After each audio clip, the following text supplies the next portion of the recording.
Listo, Muy bien. Entonces les preguntaba, ¿qué síndromes cerebelosos te conocen?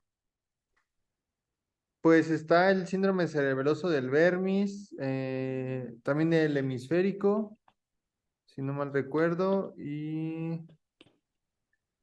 Y el que es generalizado, ¿no? Ajá, bueno, El ajá, pancerebeloso, el el que es pancerebeloso. pancerebeloso. Ahora, el del Bellman ya ven que lo subdividen en lo que sería el caudal y el cefálico, o ventral y dorsal. El dorsal es el cefálico y el caudal es el ventral.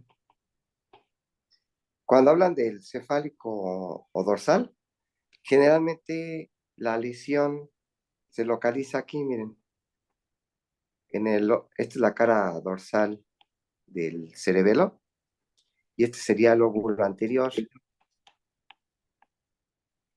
Y ya ven que aquí habíamos comentado hace 8 días que la representación somatotópica del cuerpo tenía dos representaciones, el cerebelo, uno en la cara dorsal y otro en la cara ventral.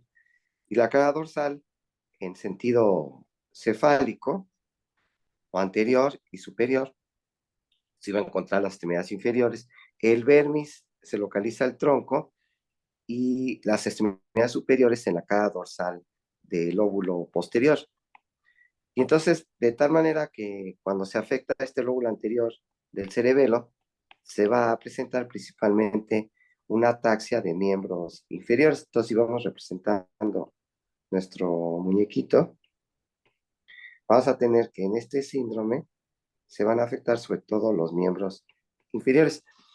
Ya ven que cuando hablamos de síndrome cerebeloso, se hablan de varias alteraciones. Se habla en primer lugar de lo que sería la ataxia, ¿verdad? Y que esa ataxia puede ser de extremidades superiores, inferiores o del tronco.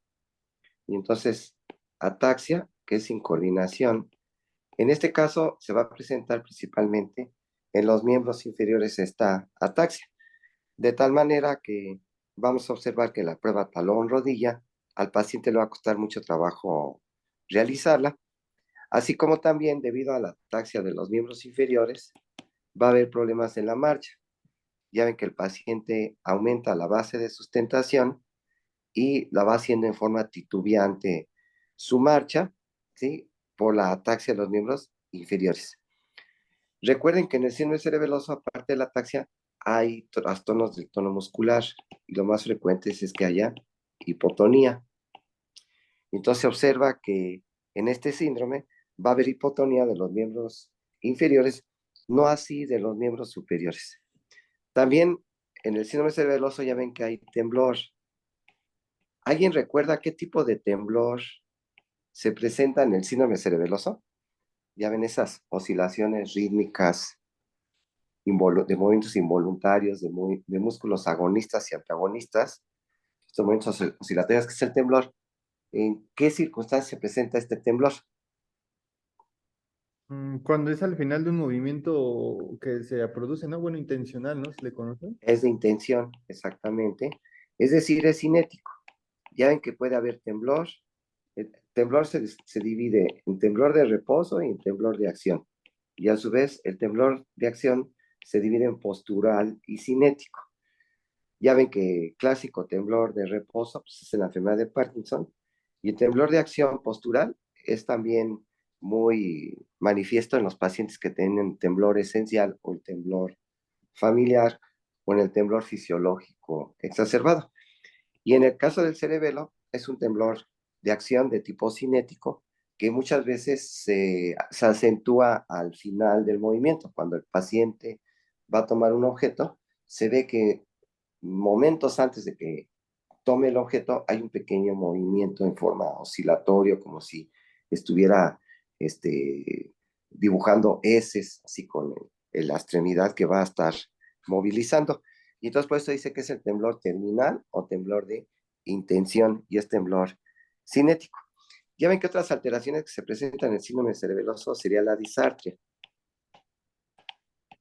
En este síndrome que estamos viendo, donde se afecta el lóbulo anterior del cerebelo, pues va a haber ataxia de miembros inferiores, hipotonía de miembros inferiores, y también puede presentarse temblor en los miembros inferiores. Pero debido a que no se afecta la carita, somatotópicamente no va a haber disartria en estos pacientes. Y también podemos hablar de la dismetría. ¿Alguien recuerda qué maniobras podemos hacer para poder estudiar la dismetría en el paciente cerebeloso? ¿Alguien recuerda qué maniobras hacen? Pues pedirle al paciente que se toque con su dedo índice su nariz y después que toque la punta de nuestro dedo y tiene que estar a una distancia aproximadamente 30 centímetros. Exactamente la prueba dedo, nariz, dedo, ¿verdad? Donde vemos que el paciente titubea para poder atinarle, vamos a decir, al dedo del explorador y a su propia nariz. Y también ya ven que existe el signo del rebote, muy característico de la dismetría, el rebote de Holmes. No sé si lo han escuchado, el signo de rebote, No, ese yo no lo he escuchado, maestro. ¿no? Se le pide al paciente que extienda sus extremidades superiores, las extiende y nosotros le decimos al paciente que trate de elevarlas, pero nosotros ofrecemos resistencia con nuestros brazos, nuestras manos. No permitimos que eleve sus brazos, que están dirigidos hacia el frente, como cuando era uno chiquito y que tomaba una distancia con el compañero adelante. Entonces le decimos que trate de elevar sus brazos y nosotros estamos ofreciendo resistencia. Y llega un momento en que nosotros quitamos esa resistencia y se observa que en la extremidad que tiene la dismetría se eleva y después desciende. En cambio, la que no tiene dismetría no se eleva al quitar nosotros bruscamente la resistencia, ¿verdad? Es el signo de rebote que nos habla de una dismetría. Muy bien. ¿Se acuerdan que también hay alteraciones en la escritura en los pacientes con síndrome cerebeloso? ¿Cómo es la escritura de los pacientes con síndrome cerebeloso? ¿Qué característica particular tiene? Contraria a la escritura que presentan los pacientes con Parkinson. No han estudiado como... Y Temblorosa, claro que maestro, no se... como si estuviera ¿Vale? haciendo temblorosa, como si estuviera haciendo heces, ¿no? Algo así. Bueno, sí, el paciente, se dice que sí, tiene así un poquito de irregularidad en sus gráficos y también tiende a ser una letra grande, sí. Contrario a la micrografia que se presenta en el paciente con Parkinson, aquí hay una macrografia. Y fíjense que también esta dismetría la pueden ustedes haciendo las líneas de Babinski que se llaman, le ponen al paciente así dos líneas verticales y le piden que una las líneas de uno y otro lado, ¿sí? Sin pasarse. La van diciendo así como si estuvieran haciendo. Entonces el paciente que tiene dismetría, por un lado, vemos que hace esto y también se observa cierta irregularidad, ¿verdad? En sus trazos, que son le llaman las líneas de Babinski. Entonces pueden ir, que todo esto se incluye dentro de lo que sería la ataxia. Entonces, fíjense que este síndrome que estamos viendo, de que afecta el lóbulo anterior del cerebelo, es muy característico en el paciente alcohólico crónico.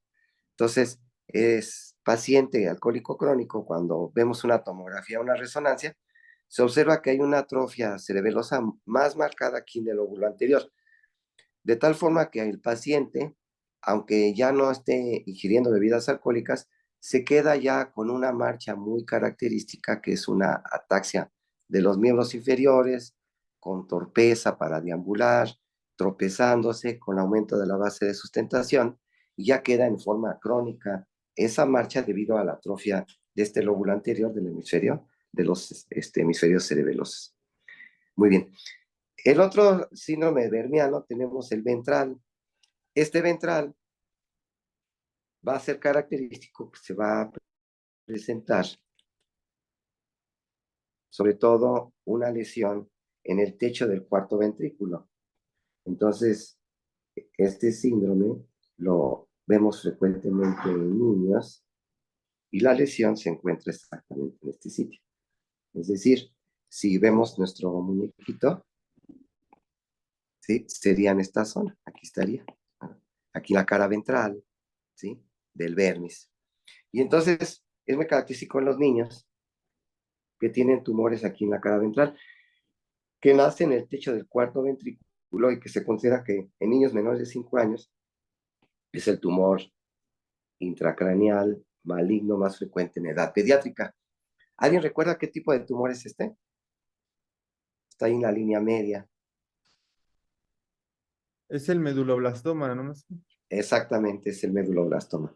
¿Sí? Contrario al ependimoma, que acuérdense que este nace en el piso del cuarto ventrículo, este tumor nace en el techo del cuarto ventrículo. Y entonces, debido a que se toma el tronco, entonces si vamos dibujando otra vez el muñequito, vamos a tener que en estos pacientes se afecta principalmente lo que es el tronco. De tal forma que cuando exploramos estos enfermos, no hay pruebas, no hay problemas de ataxia en miembros superiores y en miembros inferiores. Quiere decir que la prueba de dedo, nariz, dedo, la de talón, rodilla, no va a haber hipotonía en las extremidades, ni va a haber temblor cinético. Pero lo que sí va a haber es ahora una ataxia de tronco. Entonces el paciente, cuando está de pie, aumenta también la base de sustentación y se está oscilando su tronco en todas las direcciones y se puede presentar el signo del paracaidistas, donde se le pide al niño, al paciente, que allí en la camilla o en la cama, ¿sí?, se trate de tomar una postura de solamente mantener el equilibrio a través del tronco, levantando así sus miembros inferiores y levantando sus miembros superiores. Y se observa que no es capaz de mantener la postura del tronco con esta maniobra sin tener ningún apoyo de las extremidades superiores e inferiores y tiende a caerse hacia atrás allí en la cama o en la camilla, que es el signo del paracaidistas, que es muy característico de los pacientes que tienen esta ataxia de tronco. Ahora, como estamos viendo, sí se toma parte de la carita y entonces no es raro que estos pacientes puedan llegar a presentar algo de disartria y también otro dato clínico que nos faltó decir de manifestaciones clínicas del síndrome cerebeloso es el nistagmus. Entonces aquí como sí se toma parte de lo que es la carita aquí en el arquicerebelo, ahí en el lobo, en el nódulo del cerebelo, entonces el paciente puede tener disartria, ¿sí?, que es otra característica del síndrome cerebeloso, junto con lo que sería nistagmus, que no es muy llamativo, pero sí se llega a presentar, pero lo que sí es más evidente, lo que comentábamos, que es la ataxia de tronco, y se ve en lesiones de la cara ventral del cerebelo. Si ahora nos vamos al síndrome de hemisferio cerebeloso, pues sí se va a afectar aquí en este caso todo lo que sería un hemisferio cerebeloso, ¿verdad? Entonces se afecta todo el hemisferio cerebeloso, como puede ser el caso de un infarto cerebeloso, un absceso, una hemorragia profunda ahí del cerebelo, nos va a dar este síndrome de hemisferio cerebeloso. Y entonces, en este caso, el paciente va a tener afección de todo el hemicuerpo, incluyendo ahora también la cara, el tronco y las extremidades superiores. Ahí estaría afectando todo esto. Y entonces aquí es muy característico en estas lesiones hemisféricas que el paciente tiene trastornos de la marcha con la teropulsión siempre hacia el lado de la lesión. Va a haber hipotonía de las extremidades del lado de la lesión con el temblor cinético. Como se afecta la cara, también va a haber disartria junto con el nistagmus y va a haber también la dismetría con el signo de rebote que estábamos comentando, todo siempre del mismo lado de la lesión. Y el nistagmus se acentúa cuando el paciente dirige la mirada hacia el lado del hemisferio afectado, ¿verdad? Entonces serían algunas de las características de este síndrome hemisférico cerebeloso. Y por último tendríamos donde se afecta todo el cerebelo, que es el síndrome pancerebeloso. Acuerden que pan quiere decir todos, como por ejemplo panteón, es donde vamos a acabar todos, que es el lugar de todos los dioses, ¿no? Pan, pantos y teos, dios, panteón. Y entonces, ¿alguien nos podría comentar qué patologías pudieran provocar una lesión difusa del cerebelo? un pancerebeloso.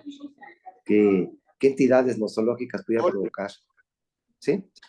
Alcoholismo, ¿no, Doc? O intoxicación por alcohol. Exactamente, una intoxicación etílica, ¿verdad? Aguda o ya crónica, aunque sabemos que se afecta principalmente el lóbulo anterior, pero se puede afectar todo el cerebelo. Por ejemplo, los pacientes que tienen años ingiriendo lo que sería la fenitoína, también hemos visto pacientes que son muy susceptibles y después de 2, 3 años de estar tomando fenitoína, pueden llegar a presentar una atrofia cerebelosa difusa, generalizada, ¿ok? Y no sé, esto lo vemos sobre todo en niños, que es la cerebelitis, ¿sí? Que se asocia mucho al virus de la varicela, ¿sí? Y esta cerebelitis se llega a presentar también en los niños que son muy aparatosas, pero posteriormente se resuelven casi en su totalidad estas cerebelitis virales en los niños. Muy bien. ¿Alguna duda o comentario que quieran hacer en relación al síndrome cerebeloso?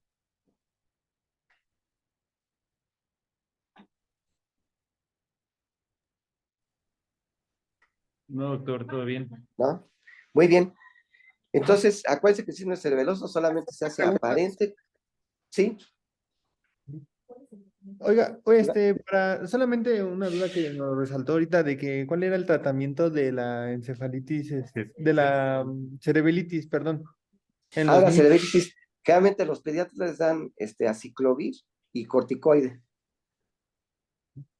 Ok, Doc. Ah, es que sí, nos había quedado esa duda. Sí, Pero generalmente muchas aquí gracias. los pediatras. Sí, muy bien. Recuerden que el síndrome cerebeloso solamente se hace aparente cuando el paciente hace movimientos, ya sea de los ojos para articular lenguaje o de las extremidades del tronco. Mientras que el paciente está quieto, nunca se hace manifiesto el síndrome cerebeloso. Bien, entonces, si gustan, ahora sí ya nos iríamos a las estructuras supratentoriales, en donde tendríamos el cerebro propiamente. Y vamos a empezar a estudiar las estructuras más profundas, que es el diencéfalo, que como bien saben ustedes, se va a encontrar ahí una porción profunda de cada hemisferio cerebeloso.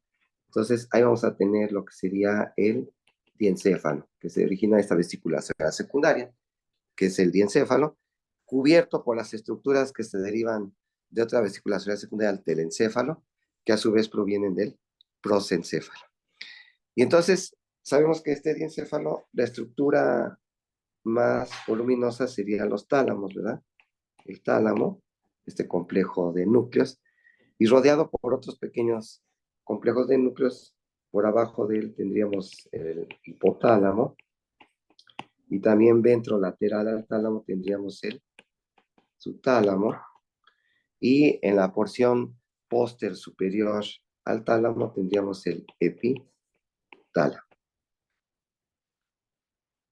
Entonces, estas son las principales subdivisiones del encéfalo, ya que ponen también el metatálamo, que es parte del tálamo, pero como hacen protrusión, van más allá de los límites del tálamo, el metatálamo, que serían los cuerpos geniculados lateral y medial, pero estas son las subdivisiones más utilizadas del encéfalo. Si vamos primero platicando sobre las relaciones del diencéfalo, tendríamos que hacer primero aquí un corte coronal para ir determinando las estructuras que están circundando a lo que sería el diencéfalo. Tendríamos aquí la cisura interhemisférica y tendríamos aquí el otro hemisferio cerebral con la cisura lateral y el lóbulo temporal. Tendríamos aquí el cuerpo calloso formando el techo de nuestros ventrículos laterales y estos uniéndose al tercer ventrículo. Cuando describe uno el diencéfalo, también tiene que describir uno el tercer ventrículo, porque es la luz del tubo neural, ¿sí? Que se encuentra a nivel del diencéfalo y da origen al tercer ventrículo. Y entonces vas a tener que de las estructuras del diencéfalo, tenemos estas voluminosas, que son los tálamos, que están ahí en las paredes laterales del tercer ventrículo, Y también en las paredes laterales del tercer ventrículo y en el piso del tercer ventrículo, en su porción anterior, tendríamos aquí el hipotálamo. Tenemos aquí el tálamo y aquí los hipotálamos. Hipotálamo derecho y el hipotálamo izquierdo. Entonces, si vamos viendo las estructuras que se relacionan aquí con el diencéfalo, tendríamos aquí lateralmente, en este corte coronal, tendríamos el núcleo lenticular con el putamen y el globo pálido. Y tenemos aquí una sustancia blanca que está muy en relación con la superficie lateral del tálamo. ¿Alguien recuerda cómo se llama esta sustancia blanca que está ahí en la superficie lateral del tálamo, limitado lateralmente por el núcleo lenticular? ¿Qué estructura sería esta?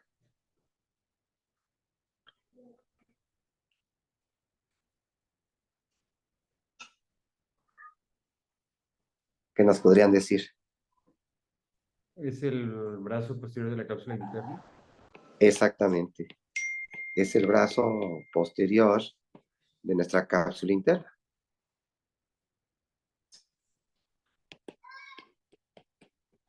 Muy bien. ¿Alguien recuerda qué fibras se encuentran aquí en este brazo posterior de la cápsula interna? Es una relación muy importante en la superficie lateral del diencéfalo. Corticoespinales, doctor. Exactamente, está la vía piramidal con el tracto corticoespinal, corticourbano, corticonuclear. ¿Qué otras estructuras pasan aquí en el brazo posterior de la cápsula interna?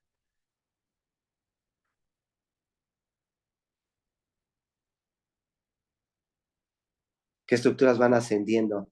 Que van del tálamo hacia el giro postcentral.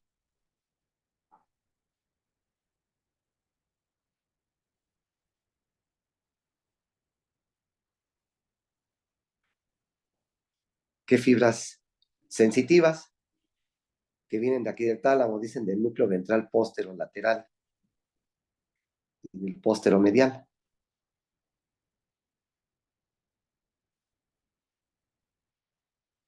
¿Se han oído hablar del síndrome de cápsula interna?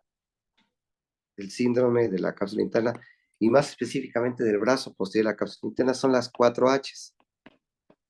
A ver quién me va ayudando. Si hay una lesión aquí de la cápsula interna, como puede ser por una hemorragia hipertensiva, y aunque las hemorragias hipertensivas en el 70% de los casos son aquí en los núcleos basales, ahí en el putamen y en el caudado. Y esta hemorragia puede invadir, comprimir a este brazo posterior de la cápsula interna y posiblemente le da las 4 Hs. A ver quién me ayuda. Hemiplegia. Exactamente. Debido a que se toma la vía piramidal, va a haber una hemiplegia, siempre todo contralateral. Verán, el síndrome de cápsula interna, todo es contralateral a la lesión. Ayúdenme con la otra H. Mi anestesia. Hipoestesia. Entonces, una hipoestesia de hemicorporal, ¿verdad? Hipoestesia tanto de sensibilidad superficial como profunda. No da anestesia. Daría anestesia si se lesiona el tálamo, pero si solamente se lesiona la sustancia blanca de la cápsula interna, da una hipoestesia, exactamente. ¿Qué otra H? Que son fibras que vienen del cuerpo geniculado lateral y pasan en el tercio posterior de este brazo posterior de la cápsula interna. Son fibras que vienen... ¿Mande? ¿Hemianopsia? Exactamente. Una hemianopsia homónima contralateral a la lesión. Si tiene la lesión del lado derecho, tendrá hemianopsia homónima izquierda.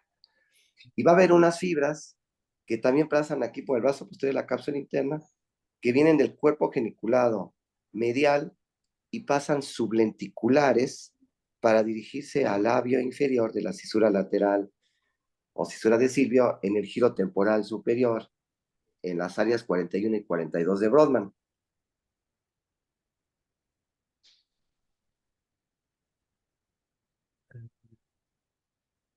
¿Qué fibras me estoy describiendo?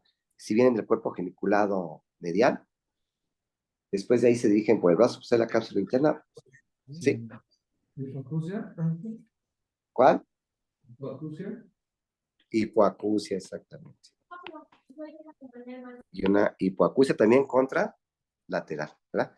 Entonces, es una relación importante del tálamo en su porción lateral.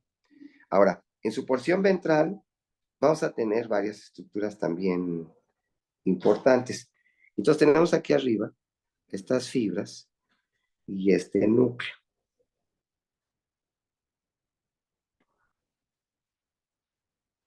¿No? ¿A qué estructura estoy tratando aquí de representar? Fibras y núcleo. ¿Qué estructuras serán?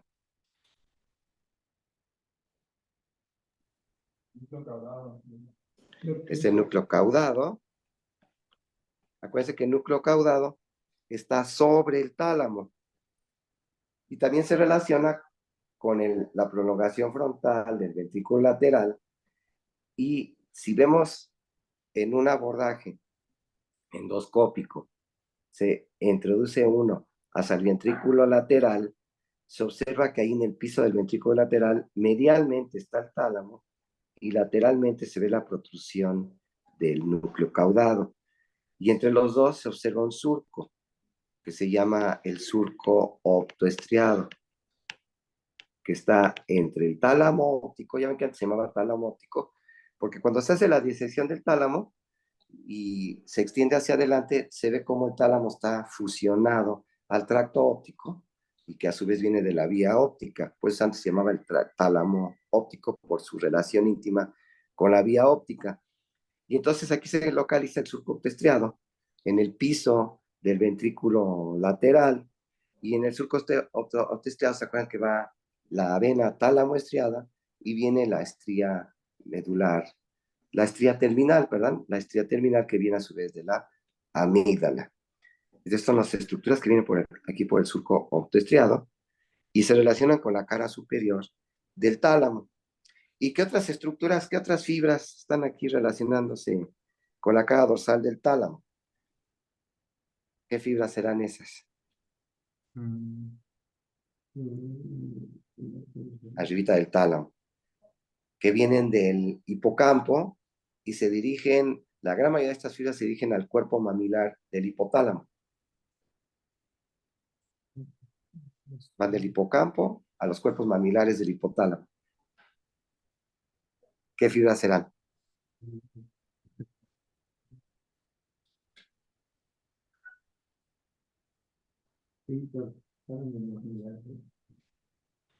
¿Mande? No, yo no recuerdo.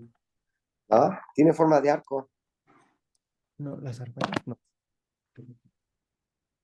Tiene forma de arco. ¿Cuatas? ¿Fibras alcuatas? No, no, no sé. Es el fornix. Es el fornix. Fornix quiere decir arco. ¿Sí? Entonces, que forma parte del sistema límbico y estos se localizan por arriba de los tálamos. Todas son las relaciones importantes que presenta la cara superior del tálamo.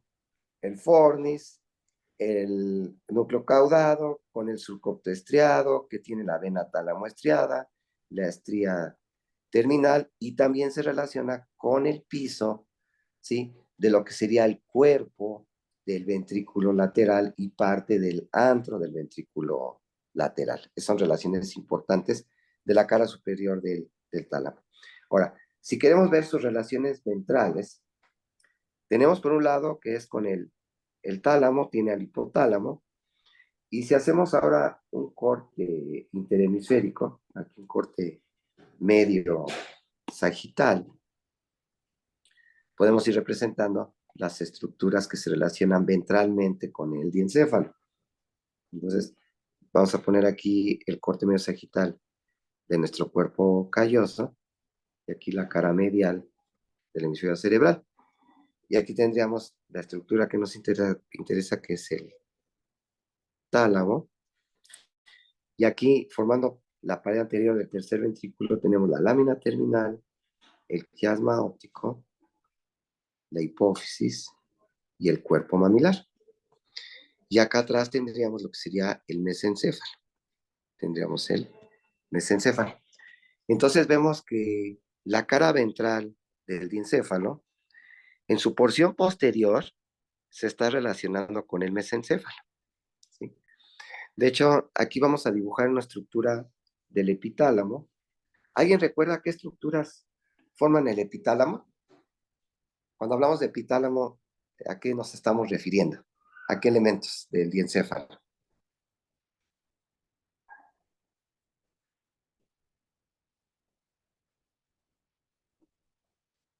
¿Qué nos dicen? Epitálamo, que estaría aquí atrás, miren. Voy a ponerlo de otro color. Aquí está el epitálamo. Tiene estas estructuras y esta otra. Es el epitálamo. ¿Vale? La glándula pineal. Exactamente. Tenemos la glándula pineal y aquí a los lados tenemos estos dos cuerpecitos. Anulares. ¿Cuáles son? ¿Cómo se? ¿Las qué? Los cuerpos anulares. Exactamente, las avénulas. Entonces, cuando hablamos de epitálamo, nos referimos a las dos avénulas y al cuerpo pineal, ¿verdad? Muy bien. Entonces, fíjense, estamos viendo que el diencéfalo ventralmente, en su porción posterior, se relaciona, decíamos, con el mesencéfalo.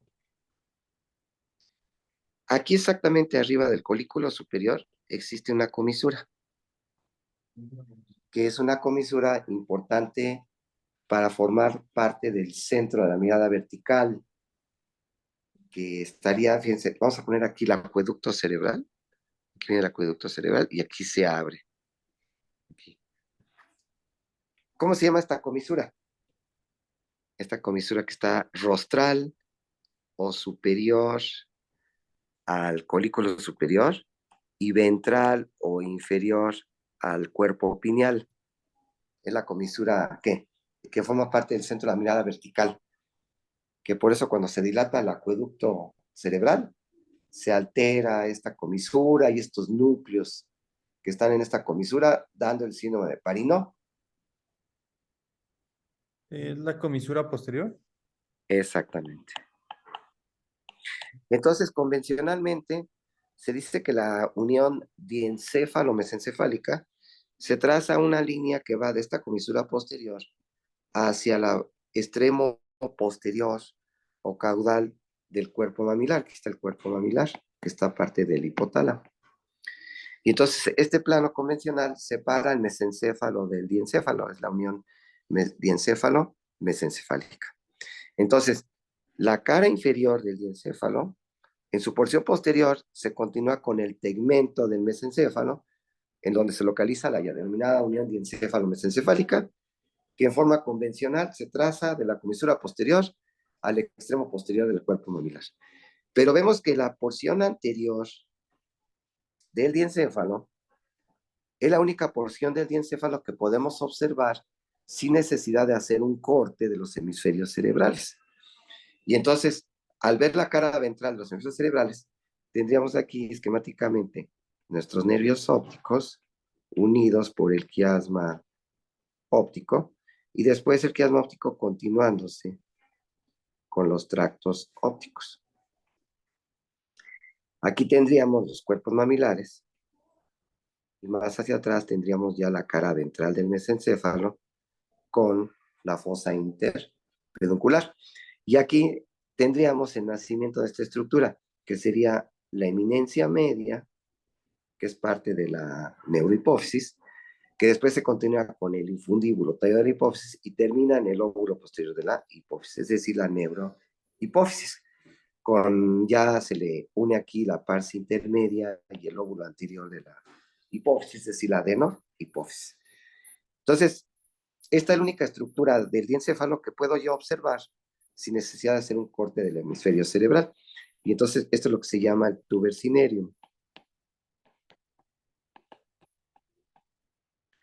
Y entonces en el tuber cinereum lo limita hacia atrás los cuerpos mamilares, hacia adelante el quiasma óptico y lateralmente los tractos ópticos.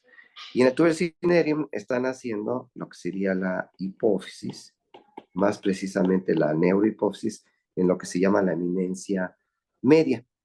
Y que si yo hago una perforación aquí, ya ven que la membrana premamilar inmediatamente delante de los cuerpos mamilares y por atrás del nacimiento del infundíbulo de la hipófisis, es donde se puede hacer una ventriculostomía, ¿verdad? Una tercera ventriculostomía en una hidrocefalia de tipo obstructiva en el cuarto ventrículo o en el acueducto cerebral.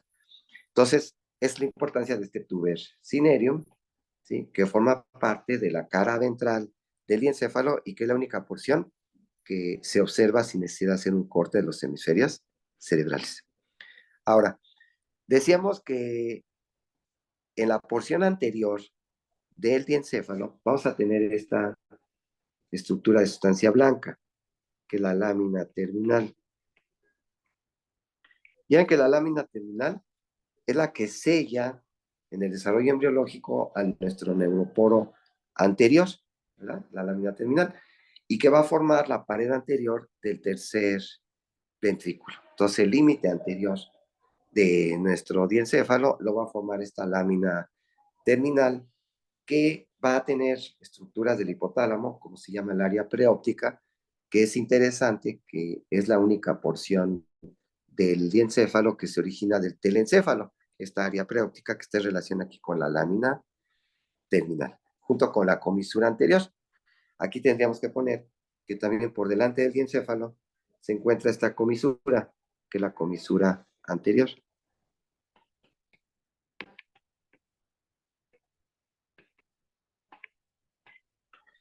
Entonces, quiere decir que la lámina terminal se extiende entre dos comisuras, vamos a decir, entre esta que es el quiasma óptico, ¿sí? Y la comisura anterior. Acuérdense que la comisura anterior tiene una porción, un segmento anterior que comunica los tractos olfatorios y tiene un segmento posterior que comunica principalmente a los lóbulos temporales. Es la importancia de esta comisura anterior, que también tiene un origen telencefálico, aunque estamos viendo que tiene una íntima relación con el diencéfalo. Otras estructuras que se van a encontrar en la porción anterior del tálamo van a ser estas fibras que decíamos que son los fórnices. Entonces, los fórnices vienen aquí por arriba del tálamo y posteriormente, al pasar aquí en relación con la comisura anterior, mandan muchas fibras gruesas que se van por atrás de la comisura anterior, son retrocomisurales y llegan al cuerpo mamilar. Lo cierto es que también este fornix manda unas fibras más delgaditas precomisurales que llegan aquí a la región preóptica del hipotálamo y a los núcleos septales, que están aquí, ya veremos, en la región subcallosa, ¿no? Aquí tendríamos otra estructura como relación, que sería el septum pellucidum. Miren, aquí está el septum pellucidum, que ustedes saben bien que separa la prolongación frontal de los ventrículos laterales. Que lo podríamos poner aquí, ¿verdad? Aquí estaría el septum pelúcido o el septum lúcido, separando ahí la prolongación frontal de los ventrículos laterales. Que aquí estamos viendo que está en relación con la cara dorso medial de los tálamos. Muy bien. Entonces, estas son algunas relaciones de la porción anterior del diencéfalo. Entonces sería lámina terminal con la comisura anterior. Más hacia adelante tendríamos la región subcallosa, donde están los núcleos septales, que se relacionan arriba con el septum pelúcido. Hacia atrás, pues tendríamos lo que sería el epitálamo con las avénulas y el cuerpo pineal, que hacia arriba se relaciona con esta estructura del cuerpo calloso, que sería el esplenio. Tenemos el esplenio, ¿sí? Que está relacionándose allí hacia arriba. La glándula pineal, los cuerpos avenulares están relacionados con este esplenio.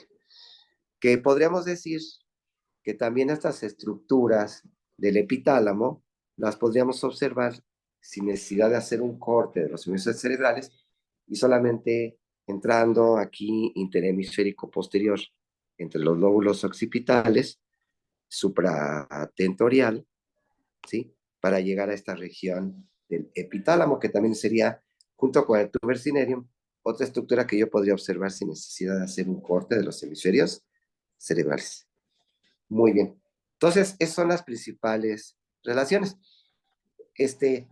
Ahorita como no pude conectar el otro aparato, la otra computadora, pero en 8 días mostramos disecciones de estas estructuras, ¿sí? Del fornix, del epitálamo y de un corte medio sagital para que quede un poquito más clara, pero en 8 días les prometo que veríamos esas disecciones. Vamos a continuar y vamos a estudiar cada uno de los elementos del diencéfalo. Vamos a empezar con el más voluminoso, que es el tálamo.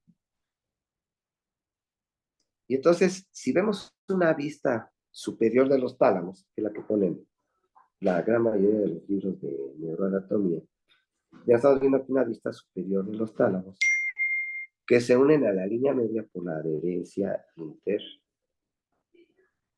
Si tendríamos nuestros dos tálamos en la vista superior. Este es el extremo anterior y este es el extremo posterior. ¿Alguien recuerda más o menos cuáles son las dimensiones de este tálamo?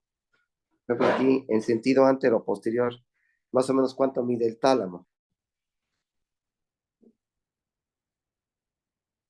Si les digo que mide 2 traveses de dedo.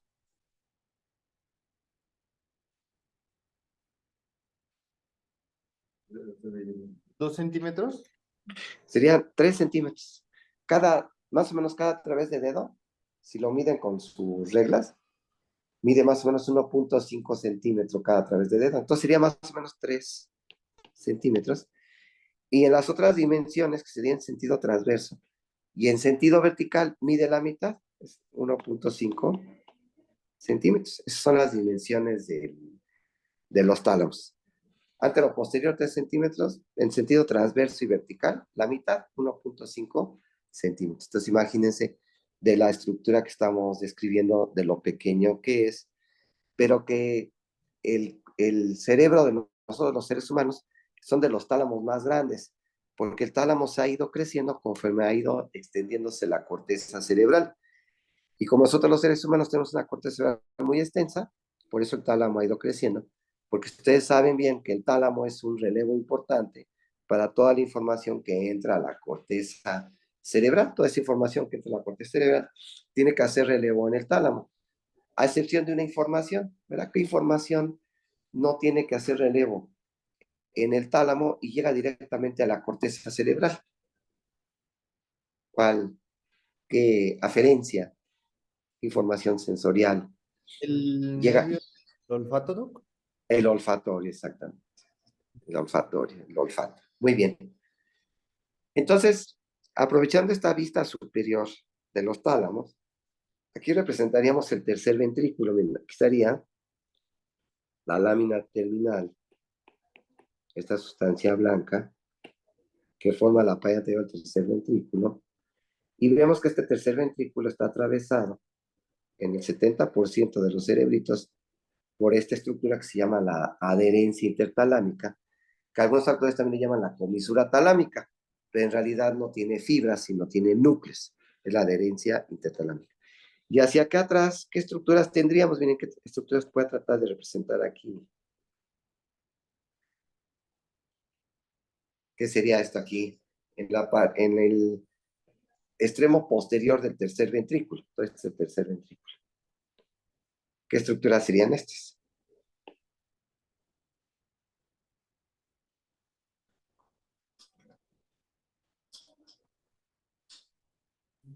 ¿Es la estrella medular talámica? Ahí va a llegar la estría medular talámica, porque la estría medular talámica, fíjense, vamos a representar un corte coronal. Es un corte coronal que vimos hace rato. Vas a poner aquí los dos tálamos, aquí la adherencia intertalámica y acá abajo el hipotálamo, un corte coronal, ¿sí? Y tendríamos el tercer ventrículo, el techo del tercer ventrículo, la pared lateral del tercer ventrículo y aquí el hipotálamo en el piso. Y la estría medular talámica efectivamente vendría aquí, vamos a ponerla aquí. Va exactamente en la unión de la cara dorsal con la cara medial del tálamo. Esta es la estría medular talámica. Y esta estría medular talámica viene de los núcleos septales. Entonces, si hiciéramos otra vez nuestro corte medio sagital con el cuerpo calloso y aquí el tálamo, aquí vendría la vénula y la glándula pineal. Y entonces la estría medular talámica viene de aquí, de los núcleos septales, en la región subcallosa, y viene por aquí exactamente. Va en la unión de la cara dorsal con la cara medial del tálamo y llega hasta la vénula. Se dice que esta estría medular talámica sirve como un punto de fijación para el epéndimo que forma el techo del tercer ventrículo. Y que en este epéndimo del techo del tercer ventrículo es donde se encuentran los plexos coroides, aquí estarían los plexos coroides, que vienen del ventrículo lateral, pero se continúan en el tercer ventrículo pasando por el foramen de Monro o el foramen interventricular, ¿verdad? Bueno, entonces, este sería en un corte coronal, pero aquí estamos viendo, decíamos, una vista superior. En este dibujo, lo estamos viendo por acá arriba. Por eso digo que aquí está el extremo anterior y aquí el extremo posterior. Y entonces estamos aquí en este extremo posterior. Entonces, les vuelvo a preguntar, ¿qué estructuras serán estas que estamos aquí tratando de definir? La soli, no.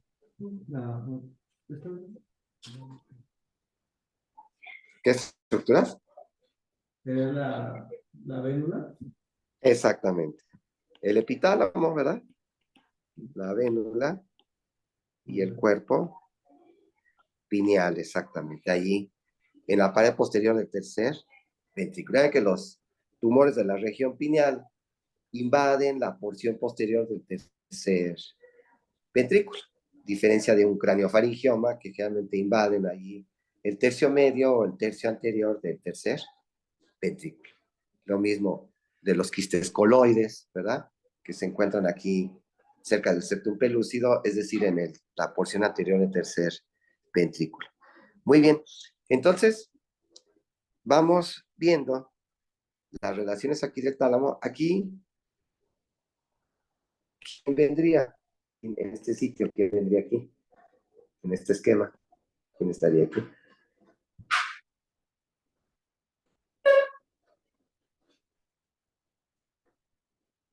En esta vista superior, estamos viendo por arriba. ¿Quién viene aquí?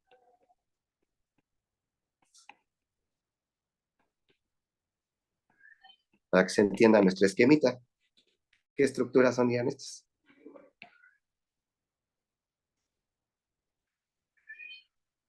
Que habíamos comentado que son los límites laterales del tálamo, del encéfalo.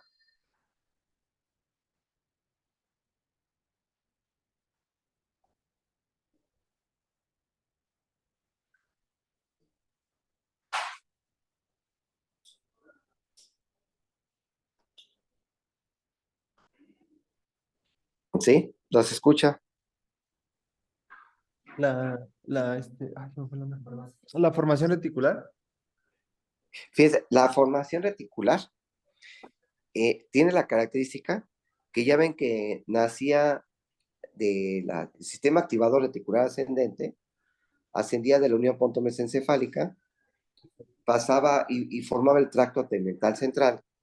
Y ese tracto tegmental central va en la sustancia periacueductal y después tiene que llegar a los núcleos intralaminares del tálamo y entonces tiene que abrir así, tiene que abrirse este tracto tegmental central y va a pasar por las porciones laterales del hipotálamo.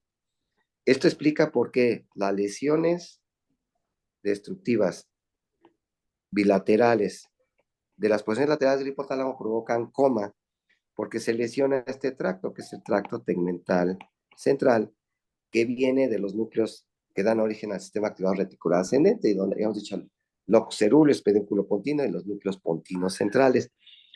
Y entonces, para llegar aquí a los núcleos intralaminares del tálamo, pero sería inferolateral la formación reticular. Pero aquí lateralmente, ¿qué habíamos dicho que estaba? Fíjense, aquí, esto mismo. Exactamente. Es el brazo posterior de la cápsula interna. Insisto, Estamos viendo por arriba. Quitamos el caudado, quitamos el fornix, para poder ver, observar la cara superior de los tálamos, y aquí con la adherencia intertalámica. ¿Estamos viendo esto? Lo estamos viendo ahora superiormente, ¿verdad? Muy bien. Ahora, vamos a observar que aquí, en la superficie lateral del tálamo, hay un núcleo así alargadito en toda la superficie lateral del tálamo, y que lo está separando sustancia blanca. Aquí sería esta sustancia blanca que lo está separando del resto del tálamo. Esta sustancia blanca se llama la lámina medular externa.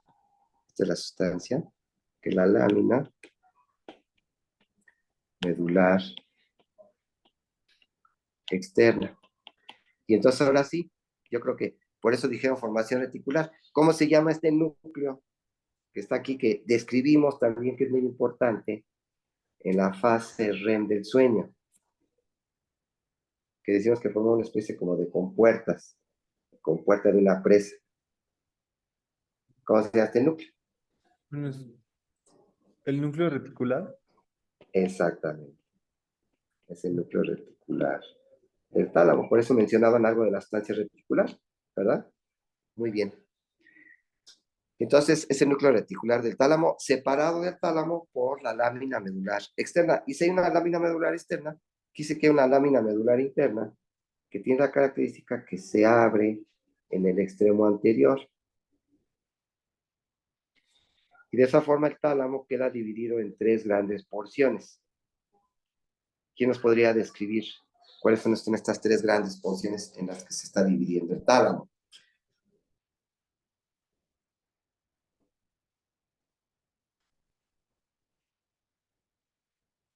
Esta porción, ¿cómo se llamaría? Si está aquí en relación con el Ese polo anterior. polo bueno, anterior, posterior, Exactamente. Tenemos el complejo nuclear anterior. posterior y lateral.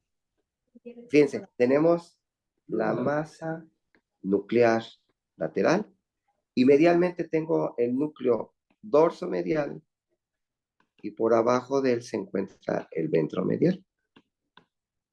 Y lateralmente la masa nuclear lateral. ¿Sí? Entonces, esa es la gran división del tálamo debido a esta otra lámina, que es la lámina medular interna.